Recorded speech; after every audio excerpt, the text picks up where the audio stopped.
Hello everyone, ನಾನಿವತ್ತು chicken ghee roast ಮಾಡ್ತಾ ಇದ್ದೀನಿ. ನೀರು ದೋಸೆ ಜೊತೆ ರೈಸ್ ಜೊತೆ ತುಂಬ ಟೇಸ್ಟಿಯಾಗಿರುತ್ತೆ. ಹೇಗೆ ಮಾಡೋದು ನೋಡೋಣ. ನಾನಿಲ್ಲಿ 1 kg ಚಿಕನ್ ತೊಗೊಂಡಿದ್ದೀನಿ. ಫಸ್ಟ್ ಇದನ್ನು ಮ್ಯಾರಿನೇಟ್ ಮಾಡಬೇಕು. Around half an hour marinate ಮಾಡಬೇಕು. 1 kg ಚಿಕನ್ಗೆ 1 ಸ್ಪೂನ್ ಅಷ್ಟು ಟರ್ಮರಿಕ್ ಪೌಡರ್ ಹಾಕ್ತಾ ಇದ್ದೀನಿ. 1 spoon red chilli powder, half spoon salt, ಒಂದು ಸ್ವಲ್ಪ ಕರ್ಡ್. ಇವಾಗ ಇದನ್ನ ನೀಟಾಗಿ ಮಿಕ್ಸ್ ಮಾಡಿ ಒಂದು ಹಾಫ್ ಅನ್ ಅವರ್ ಇಡಬೇಕು.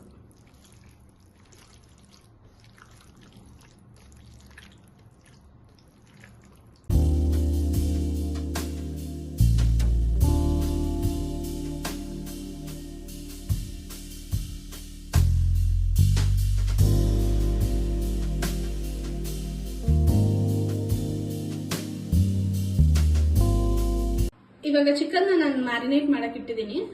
ನೆಕ್ಸ್ಟ್ ಇಲ್ಲಿ ಬ್ಯಾಡಗಿ ಮೆಣಸಿನಕಾಯಿ ತಗೊಂಡಿದ್ದೀನಿ, ಒಂದು 10 ತಗೊಂಡಿದ್ದೀನಿ. ಕಲರ್ ತುಂಬಾ ಚೆನ್ನಾಗಿ ಬರುತ್ತೆ ಇದು ಹಾಕೋದ್ರಿಂದ. ಖಾರಕ್ಕೆ ಇಲ್ಲಿ ಗುಂಟೂರು ಮೆಣಸಿನಕಾಯಿ ತಗೊಂಡಿದ್ದೀನಿ, ಇದನ್ನು ಒಂದು 10 ತಗೊಂಡಿದ್ದೀನಿ. ನಿಮ್ಗೆ ಇನ್ನೂ ಸ್ವಲ್ಪ ಖಾರ ಬೇಕಂತ ಹೇಳಿದ್ರೆ ನೀವು ಇನ್ನೂ ಒಂದು 5 ಆಡ್ ಮಾಡ್ಕೊಬಹುದು. ಇದನ್ನ ಇವಾಗ ನಾನು ಸ್ವಲ್ಪ ವಾರ್ಮ್ ವಾಟರ್ ತಗೊಂಡಿದ್ದೀನಿ. ಈ ಮೆಣಸಿನಕಾಯಿನೆಲ್ಲ ಸೋಕ್ ಮಾಡಕ್ ಇಡ್ತಾ ಇದ್ದೀನಿ. ಅಟ್ ಲೀಸ್ಟ್ ಒಂದು 10 ಮಿನಿಟ್ಸ್ ಸೋಕ್ ಮಾಡಕ್ ಇಡೋಣ. ಇವಾಗ ಮಸಾಲ ರೆಡಿ ಮಾಡ್ಕೊಳ್ಳೋಣ. ಇಲ್ಲಿ 3 ಸ್ಪೂನ್ ಅಷ್ಟು ಕೊರಿಯಾಂಡರ್ ಸೀಡ್ಸ್ ನ ತಗೊಂಡಿದ್ದೀನಿ, 1 ಸ್ಪೂನ್ ಜೀರಿಗೆ, 1 ಸ್ಪೂನ್ ಪೆಪ್ಪರ್, 1 ಸ್ವಲ್ಪ ಶುಂಠಿ, 1 ಬೆಳ್ಳುಳ್ಳಿ, 3 ಚಕ್ಕೆ ಮತ್ತೆ 2 ಲವಂಗ. ಇದನ್ನಿಷ್ಟನ್ನು ಡ್ರೈ ರೋಸ್ಟ್ ಮಾಡ್ಕೋಬೇಕು.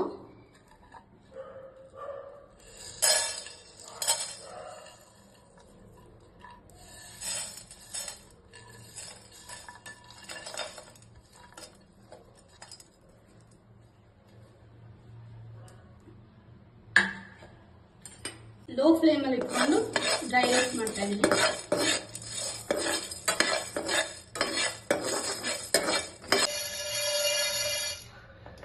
ಇದು ಇವಾಗ ರೋಸ್ಟ್ ಆಗಿದೆ.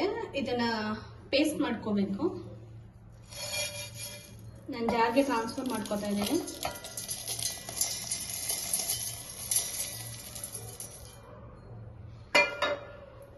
ಇದ್ರ ಜೊತೆ ಅವಾಗಲೇ ನೆನೆಸಿಟ್ಟಿದ್ದಂತ ಮೆಣಸಿನಕಾಯಿ ಹಾಕೋತಾ ಇದ್ದೀನಿ.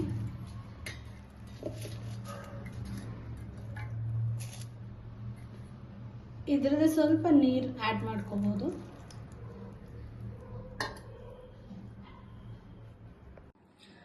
ಇವಾಗ ಪೇಸ್ಟ್ ರೆಡಿ ಆಗಿದೆ. ಕಲರ್ ನೋಡ್ಬೋದು ಎಷ್ಟು ಚೆನ್ನಾಗಿದೆ ಅಂತ ಹೇಳಿ.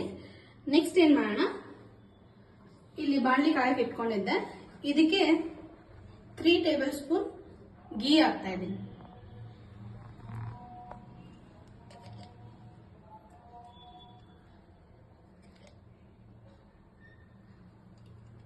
ಸ್ವಲ್ಪ ಬಿಸಿ ಆಗ್ಬೇಕದು.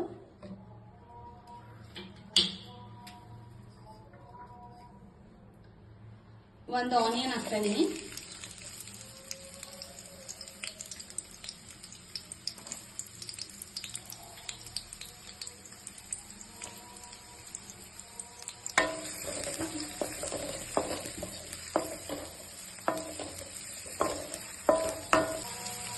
ಸ್ವಲ್ಪ ಕರಿಬೇವು,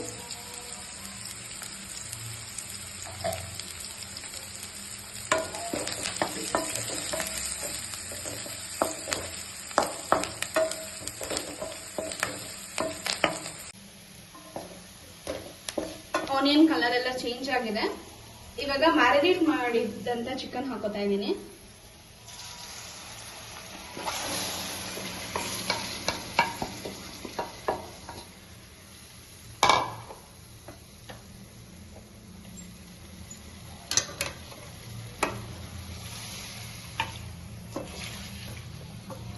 ನಾನಿಲ್ಲಿ ಒಂದು ಸ್ವಲ್ಪನೂ ಆಯಿಲ್ ಯೂಸ್ ಮಾಡ್ತಾ ಇಲ್ಲ, ಗೀ ಅಷ್ಟೇ ಯೂಸ್ ಮಾಡ್ತಾ ಇದ್ದೀನಿ.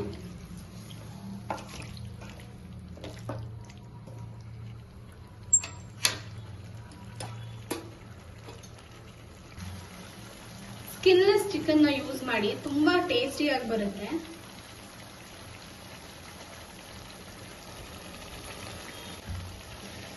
ಕೆಲವ್ರಿಗೆ ಗೀ ಅಷ್ಟು ಇಷ್ಟ ಆಗಿರೋದಲ್ಲ, ಮತ್ತೆ ತುಂಬಾ ಹೆಲ್ತ್ಗೆ ಅದು ಅಷ್ಟು ಒಳ್ಳೇದಲ್ಲ ಅಂತ ಅನ್ಕೊಂಡಿರ್ತಾರೆ. ಬಟ್ ಗೀ ಗುಡ್ ಫ್ಯಾಟ್ ಆಗಿರುತ್ತೆ, ನಮ್ಮ ಹೆಲ್ತ್ಗೆ ತುಂಬಾ ಇಂಪಾರ್ಟೆನ್ಸ್ ಮತ್ತೆ ಯೂಸಸ್ ಇರುತ್ತೆ ಅದರಿಂದ.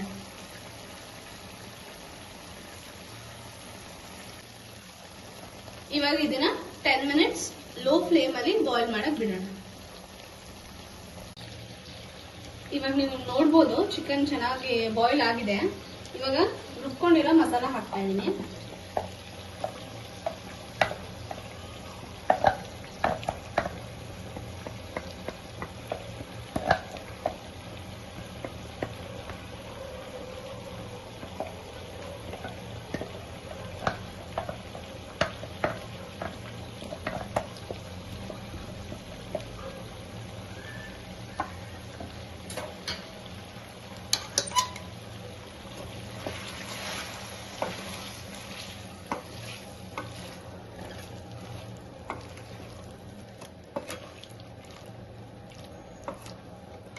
ಕಲರ್ ನೋಡ್ಬೋದು ನೀವು ಎಷ್ಟು ಚೆನ್ನಾಗಿ ಬಂದಿದೆ ಅಂತ.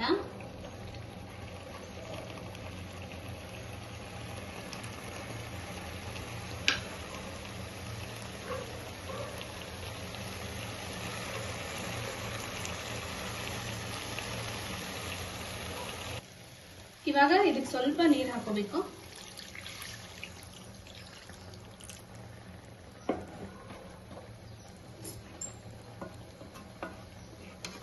ಚೆನ್ನಾಗಿ ಮಿಕ್ಸ್ ಮಾಡೋಣ.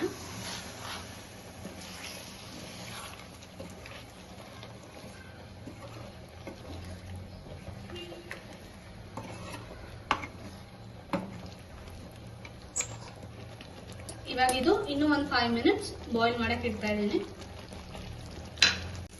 ಇವಾಗ ನೋಡ್ಬೋದು ರೆಡಿ ಆಗಿದೆ. ಗೀ ಎಲ್ಲ ಕಂಪ್ಲೀಟ್ ಆಗಿ ಸಪರೇಟ್ ಆಗಿದೆ. ಸ್ವಲ್ಪ ಕೊತ್ತಂಬರಿ ಸೊಪ್ಪು ಹಾಕ್ತಾ ಇದ್ದೀನಿ.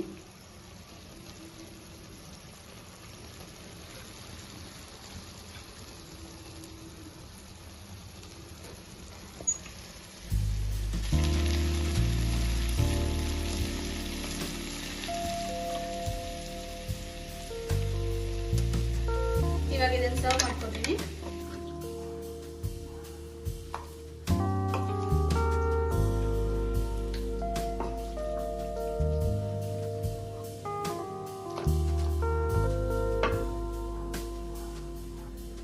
Chicken ghee roast is ready.